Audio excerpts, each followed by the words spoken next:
Plato, Greek philosopher, one of the most significant figures in the history of Western philosophy, and the ancient Greek culture is the Athenian philosopher Plato, circa 428 to 347 BC. He expressed and elaborated on the theories and methods of his instructor Socrates in his written dialogues. He established the Academy, which some consider to be the first university in the world, and there he taught his most famous pupil, the influential philosopher Aristotle. The difference between ideal forms and real-world experience, as well as how it affected both people and civilizations, continued to fascinate Plato. In the Republic, his most well-known work, he described a civilization ruled by a philosopher, unadulterated king's wisdom rather than by meek appetites. Early life and education. Around 428 BC, in the last years of Pericles' Athens' golden age, Plato was born. Both his parents came from affluent Athenian families. Plato lost his father Ariston when he was a young boy. The politician Pyrilampes remarried his mother Periction. Plato was born during the Peloponnesian War and reached adulthood around the time Sparta's decisive victory over Athens and the subsequent political upheaval. Philosopher Cratylus was one of the eminent Athenian professors who instructed him in philosophy, poetry,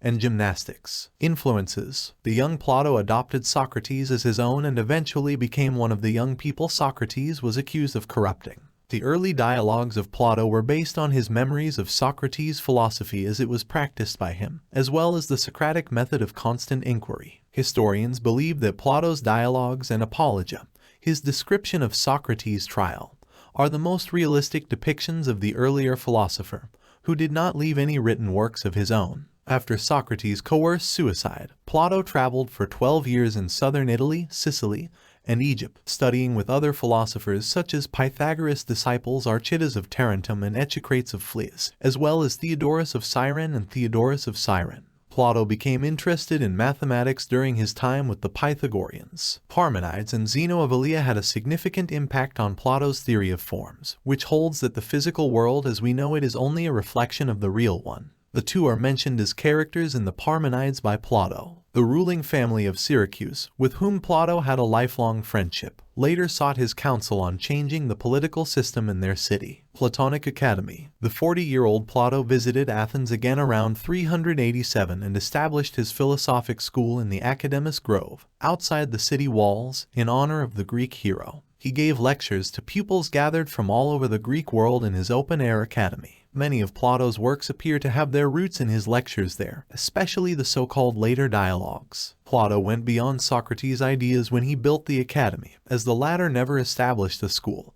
and had doubts about the fundamental notion of a teacher's capacity to transmit knowledge. For the final 20 years of Plato's life, Aristotle studied and taught at the academy after moving there from northern Greece at the age of 17. Plato passed away in Athens and was presumably interred in the grounds of the academy. Plato's dialogues. All of Plato's surviving writings, with the exception of a collection of dubious provenance letters, are dialogues, and all but one of them feature the figure of Socrates. His 36 dialogues are typically categorized as early, middle, and late, albeit style and content, rather than exact dates, dictate their chronological sequence. The first dialogues of Plato provide a thorough examination of Socrates' dialectic approach of dissecting and evaluating concepts and premises. In the Euthpiro, Socrates' relentless interrogation forces a religious expert to acknowledge his lack of comprehension of what piety entails. These analyses encouraged his students to consider the so-called Platonic forms, which are the indefinable ideals by which humans evaluate things and experiences. Though they are never explicitly endorsed, Plato's unique opinions and beliefs begin to show through in the middle dialogue's Socratic structure. The Symposium is a collection of drinking party lectures by Socrates on the subject of love, in which he asserts that the best way to deal with romantic passion is to turn it into peaceful truth-seeking.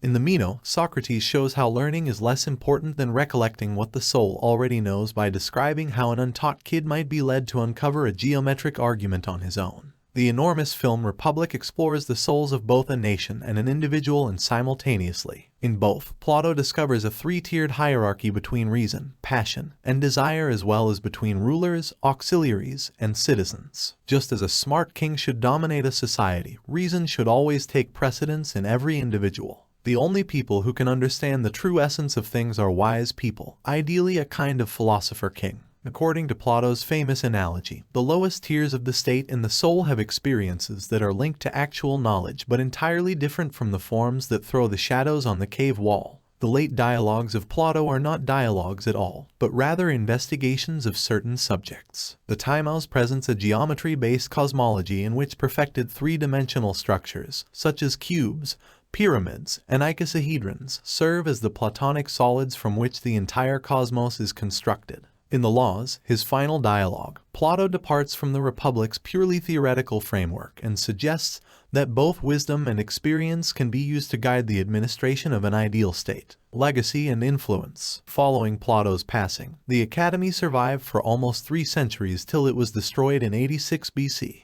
During the Roman general Sulla's sack of Athens, Aristotle dominated in the Christian West, whereas Plato was frequently read in the Byzantine Empire and the Islamic world. Only during the Renaissance did academics like Petrarch spearhead a rebirth of Plato's ideas, particularly his investigations into logic and geometry. Plato's dialogues provided philosophical solace to writers like William Wordsworth, Percy Shelley, and others in the Romantic movement of the 19th century. Quotes. Several expressions that are still popular today are attributed to Plato. These are a few of Plato's most well-known quotations. Love is a serious mental disease. When the mind is thinking, it is talking to itself. Human behavior flows from 3 main sources: desire, emotion, and knowledge. Wise men talk because they have something to say. Fools, because they have to say something. Music is a moral law. It gives soul to the universe, wings to the mind, flight to the imagination, and charm and gaiety to life and to everything. One of the penalties for refusing to participate in politics is that you end up being governed by your inferiors. Man, a being in search of meaning. Every heart sings a song, incomplete, until another heart whispers back. Those who wish to sing always find a song. At the touch of lover, everyone becomes a poet. There are 2 things a person should never be angry at: what they can help and what they cannot. People are like dirt. They can either nourish you and help you grow as a person, or they can stunt your growth and make you wilt and die.